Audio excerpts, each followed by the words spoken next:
Hello everyone, in this video let us learn how to create conditional issue edit permissions.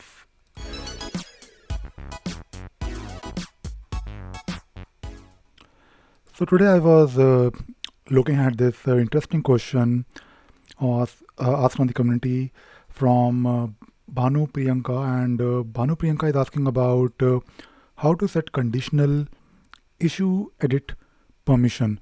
Now this question is really interesting because if you read the question, she's asking about condition is that reporter can edit the issue till it is unassigned, but once it is assigned to someone else, only the current assignee can make any changes or edit the issue. Now in Jira we have a permission scheme, and you do have the option to modify the permission scheme if you want. You can change the permission scheme. You can have this permission that is edit issues permission, and if you look at your permission scheme you can see who can edit the issue. Now the problem here is that when you have these permissions can be given to either any logged in user, or you can give it to project role, a group, user custom field value, and so on. So you do have some options like reporter, current assignee, and single user project lead.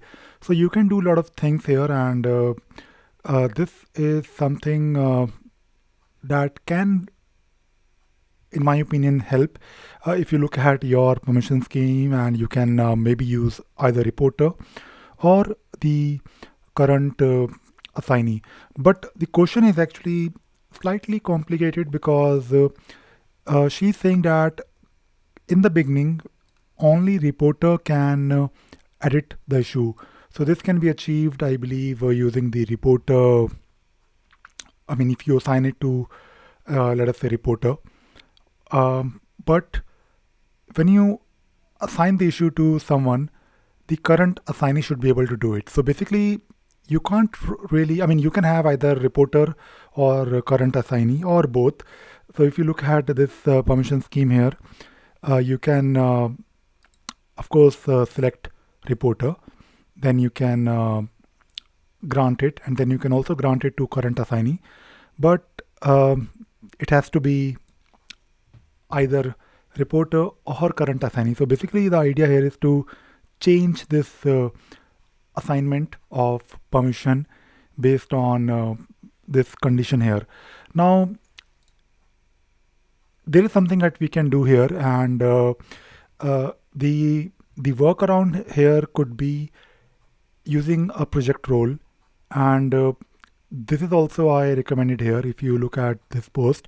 So what you can do here is you can create a project role called as issue editor, and only give this edit issue permission to issue editors. And now we have to figure out how to add people to this issue editor role and how to remove people from this role based on what is happening in the issue. Now in the beginning, when the issue is created, what you can do, you can use a post function. Let us say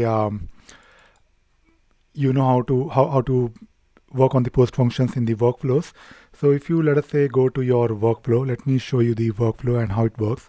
When you click on the create workflow, or rather create transition here, you can click on the post function, and then you have the option to use things like assign to reporter, or maybe you want to do other changes, like maybe you want to update some role, and you may be able to do it easily when you have ScriptRunner installed.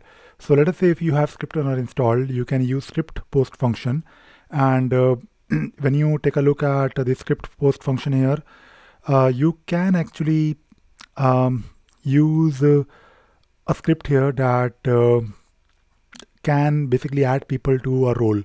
So this is something that you can potentially use here. I mean, if you search online, you can find some scripts that can basically help you with adding people to a role. And I have made a video on how to basically where I also shared some scripts to add people to a role. And the whole idea here is to do it dynamically. So basically, we have this role called issue editor. When the issue is created, you have a post function that will update or add the reporter to this issue editor role. Now, once the issue is created, of course, the reporter can modify the issue. But when you have issue assigned to someone, you need to basically then change the people who are added to this issue editor role. You need to remove current reporter, and you need to basically add the current assignee. For doing this, you can again use ScriptRunner, and you can create a listener. So in Jira, we have different events, and with the help of script listener, or rather, when you go to the ScriptRunner browse page, let me show you how it works. If you take a look at here, the option to, let me just go to the manage apps, and I'll show you the listeners that you can create using ScriptRunner. So if you take a look at listeners here under ScriptRunner, of course, you have the option to create a listener. And when you create a listener, you can just, let us say if you're writing your own custom script, you can use a custom listener, and you can use an event like issue assigned. So this event will basically trigger this script that you can use to modify the role again. So in the end, you are basically modifying your role, and you're adding people or removing people from that particular role. But your issue, or rather the permission scheme, is looking for people who are in this particular issue editor role.